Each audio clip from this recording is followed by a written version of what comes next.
Oi pessoal, eu sou o Pedro e eu vou dar aula de Geografia Geral. O tema de hoje vai ser população, a parte mais introdutória mesmo. Aí eu vou trabalhar com esse tema por mais umas aulas ainda, porque é um tema muito importante, a gente pode chamar de ou população ou demografia.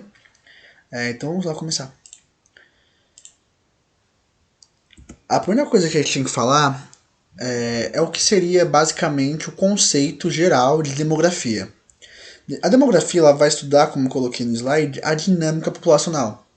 Então ela vai estudar como se transforma a população e como ela muda diante dos anos e também como que ela vai impactar outras áreas da sociedade, como por exemplo a economia, a política. Então a demografia é um estudo muito importante porque tem aplicações muito versáteis. A base que ele vai começar para pensar em população, a gente tem que diferenciar a ideia de populoso e povoado, porque apesar de parecer coisas semelhantes, elas não são, tá? Quando eu falo em populoso, eu tô ligado ao conceito de população absoluta. População absoluta vai ser a quantidade total de uma população dentro de um determinado território. Porém, eu não vou considerar esse território, mas e sim o número total da população, tá? Então eu vou focar só nesse número geral. Não vou focar na relação com a área. Quando eu foco nessa relação com a área, eu vou tratar de uma noção de um país que seria povoado. E essa conexão está ligada ao conceito de população relativa. A população relativa vai ser a quantidade total de pessoas dividido pela área dessa região. Então, se eu tenho uma região pequena com uma grande quantidade de pessoas em relação ao tamanho dessa região, eu tenho uma região povoada. Quando eu tenho um país que tem uma grande quantidade de população só pelo número, sem considerar o tamanho dele, eu tenho um país populoso. Aqui eu trouxe uma tabela que vai colocar os 20 países mais populosos do mundo.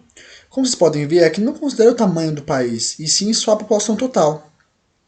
O país mais populoso do mundo, segundo essa pesquisa de 2014, seria a China. O Brasil está entre os 5 países mais populosos. Como a gente pode ver, tem países desenvolvidos e países em desenvolvimento nessa tabela, o que demonstra que a população, assim, olhando à primeira vista, não advém de uma noção necessariamente econômica, tá? Vamos lá. Agora a gente vai avaliar a ideia do Brasil em conceitos gerais de população. O Brasil é um país populoso e pouco povoado. Quando a gente fala povoado, é porque o Brasil é um país muito grande. E a concentração de pessoas vai dar mais em uma área do que em outra. Então ele vai ser distribuído de modo desigual entre as regiões do país. Por exemplo, a região sudeste vai ser a região mais populosa e a região norte vai ser a região menos populosa, como mostra o mapa que eu coloquei aqui para vocês. No geral, no Brasil, a população vai estar mais concentrada em uma região mais litorânea, tá? Principalmente na parte centro-sul do país. Já os estados que estão mais a oeste vão ser os estados menos populosos. Nisso a gente pode abarcar a região norte e a região centro-oeste. E aqui eu trouxe alguns exemplos, né? Os estados mais populosos: São Paulo e Minas Gerais, ambos do sudeste.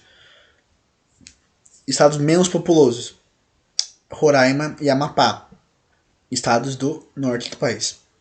Estados mais povoados: Rio de Janeiro e São Paulo. Aqui é interessante ver que, como é tão concentrada a população no sudeste, por exemplo, em São Paulo, que é a cidade com o maior número de população no país todo, e também com a noção de população absoluta quanto população relativa. É interessante ver isso, né? Porque São Paulo é tanto um estado mais populoso como o estado mais povoado daqui do Brasil.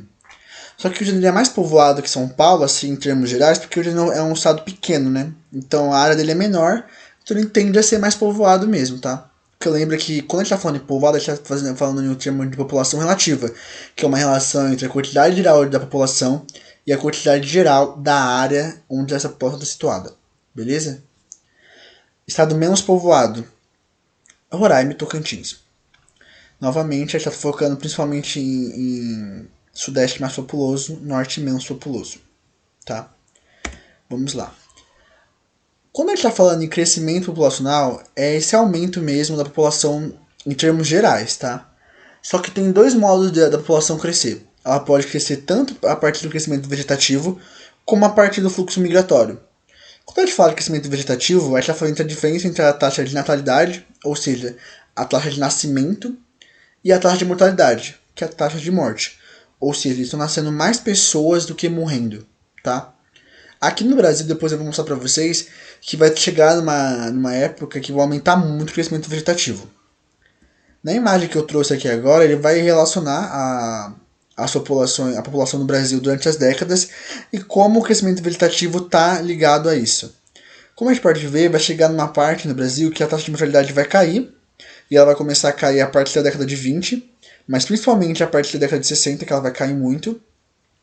E a taxa de natalidade ela vai diminuir, de certo modo também, mas diminuir de um modo um pouco menos rigoroso. Então ela vai diminuir menos do que a mortalidade, tá? Aqui a gente pode ver um exemplo da década de 60. Existe uma diferença de 29% entre a taxa de mortalidade e a taxa de natalidade, o que é uma diferença muito alta. Quer dizer que estão nascendo mais pessoas do que morrendo. Essa diminuição de mortes vai estar principalmente ligado a o êxodo rural e a maior qualidade de vida da população brasileira, tá? Então vai diminuir o caso, por exemplo, de subnutrição, que matavam crianças muito cedo. Então a taxa de mortalidade em regiões que tem subnutrição é muito maior, e essa subnutrição vai diminuir, e consequentemente vai aumentar a quantidade de população geral no Brasil, tá? A gente pode ver que tinha uma estimativa aí, né, de 2020, que a natalidade vai diminuir e vai chegar uma hora que a mortalidade ela vai se estabilizar, tá? E aqui é o fluxo migratório. Quando a gente fala de aumento de população por fluxo migratório, eu estou querendo dizer que uma pessoa saiu de um local e ela foi para o outro local. Esse outro local vai crescer em população porque pessoas estão vindo para esse local. É o exemplo mais clássico de São Paulo. São Paulo vai crescer muito porque pessoas das diversas regiões do país vão migrar para São Paulo e vão começar a viver aqui. Quando a gente fala de um movimento de entrada, a gente fala de imigração. Quando a gente fala de saída de pessoas, a gente fala de emigração. Quando eu falo migração, eu estou me referindo a uma troca de estados ou de regiões dentro de um mesmo país. Por isso que eu vou falar assim, fluxos de migrações dentro do Brasil. Tá vendo essa flecha número 1? Tá saindo do Nordeste vindo pro Brasil. É o fluxo migratório mais comum da década de 50, que vai fazer com que São Paulo fique muito maior do que era anteriormente. Agora, a última parte da nossa aula vai ser sobre teorias demográficas. Aqui eu coloquei as duas teorias iniciais, que seria a teoria malthusiana ou malthusianismo e a teoria neomalthusiana. A teoria malthusiana vai ser feita por Malthus. Ele vai falar basicamente assim. Ele é um economista, tá? Então tente pensar a visão dele como um economista. Vai ser meio estranho o que eu vou falar, mas é porque é muito anacrônico, que essa teoria foi muito criticada e hoje em dia ela não faz nenhum sentido, tá? Mas basicamente falava assim, que a população ela vai crescer de forma geométrica e os alimentos vão crescer de forma aritmética. Apesar de eu estar falando de por expressões matemáticas, o que você precisa entender é basicamente que a população vai crescer mais do que a quantidade de alimentos. É isso que ele dizia. Ele falava que isso era culpa dos pobres, porque os pobres tinham muitos filhos e essa grande quantidade de filhos ia reproduzir a pobreza. E essa reprodução de pobreza ia causar um colapso no mundo, já que ia ter mais população do que comida. E por isso, essa teoria caótica dele, ele falava que precisava de um controle moral na população. Esse controle moral dele era meio extremo, já que ele falava que tinha que existir castidade, então, e controle populacional pesado. A partir disso, a gente vê que o que ele está querendo dizer? Que a pobreza vai causar uma grande quantidade de população. Beleza? Essa é a lógica dele. Uma lógica muito criticada, uma lógica que não fez muito sentido. Porém, ela vai ter um impacto muito grande depois da Segunda Guerra Mundial, na teoria do neomalthusianismo. O neomalthusianismo vai conectar o maior número de habitantes com a menor renda per capita e a maior pobreza. Ou seja, ele vai culpar a maior quantidade de população países em desenvolvimento.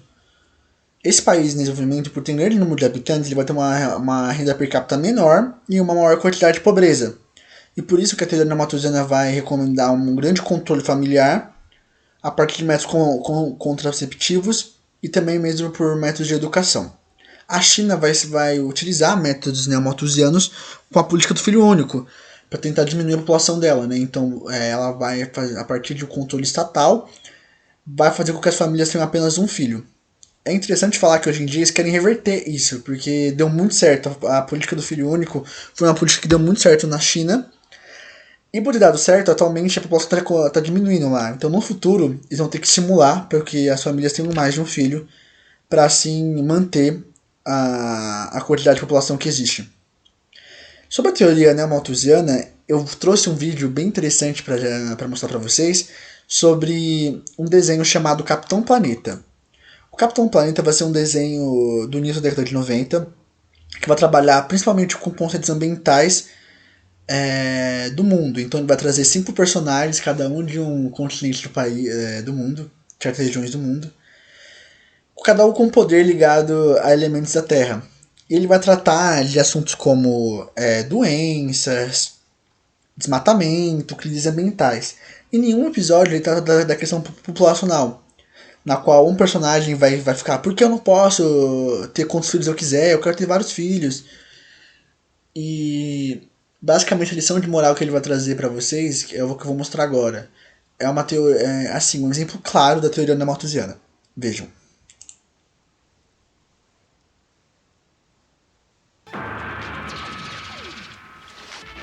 Sabia que a população do mundo é de mais de 5 bilhões de habitantes? Puxa, isso é muita gente. E está aumentando em 90 milhões por ano. Mas só que a Terra não está aumentando. De modo que quando for a sua vez de ter uma família... Mantenha ela pequena. Quanto mais gente houver, mais pressão colocamos em nosso planeta. Portanto, pessoal aí embaixo, vá com calma, hein? O poder é de vocês. Vocês viram, né? Basicamente eles querem dizer o quê? A população está crescendo muito, a gente tem que tomar cuidado, a Terra não vai crescer mais, vai chegar um momento que vai ter mais gente que comida, então vai ter uma crise, o planeta não vai aguentar. E por isso que as pessoas devem ter menos filhos. É basicamente uma ideia de controle de natalidade, né? Então você vai controlar a quantidade de pessoas que vai nascer, para assim você não explodir a quantidade de população que tem dentro do país. Essa noção é principalmente depois da Segunda Guerra Mundial, tá? Porque vai ter uma grande quantidade de população crescendo depois da Segunda Guerra Mundial. E essa teoria vai ser um pouco caótica, ela vai falar que isso vai causar o caos, e por isso que ele precisa controlar, para no futuro a gente não sofrer em relação a isso. Mas a teoria tem vários pontos falhos, né? E por isso que tem a teoria que eu vou falar agora por último, que é a teoria reformista. A teoria reformista ela vai inverter a lógica da teoria malthusiana ou mesmo da teoria não malthusiana. Ela vai falar que o que não vai ser a pobreza que vai causar a grande quantidade de pessoas, mas sim a grande quantidade de pessoas que vai causar a pobreza. Basicamente ele quer dizer o quê? Um país que tem uma grande quantidade de crianças nascendo ao mesmo tempo, ou seja, uma alta taxa de natalidade, consequentemente vai ser um país subdesenvolvido. Essa teoria teve base na teoria marxista, tá? Então ela vai utilizar conceitos marxistas para conseguir explicar como que funciona na população. O foco dela é a questão da desigualdade econômica. Então a desigualdade econômica que vai causar a grande quantidade de pessoas no mundo. E é o que faz mais sentido quando a gente pensa assim numa análise geral. Porque não existe uma falta de comida no mundo hoje em dia. A gente sabe muito bem que existe até sobra de comida. O que existe no mundo é uma falta de distribuição. E é isso que a teoria vai falar. E a gente percebe, por exemplo, que países subdesenvolvidos vão ter mesmo uma taxa de natalidade maior do que países desenvolvidos, que tendem a ter menos filhos. Tá? Por exemplo, a gravidez na infância é um problema ligado ao subdesenvolvimento. Tá? Então, é bom como essa teoria ela expande para uma lógica mais sensata do que a teoria malthusiana, que simplesmente coloca um caos, falando que não vai ter mais comida, sendo que isso é uma mentira, sendo que hoje em dia a comida sobra, ela só não é distribuída. É basicamente isso que eu queria falar para vocês, pessoal. Muito obrigado por ver a aula até aqui.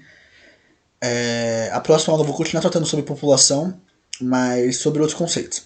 É isso, até mais.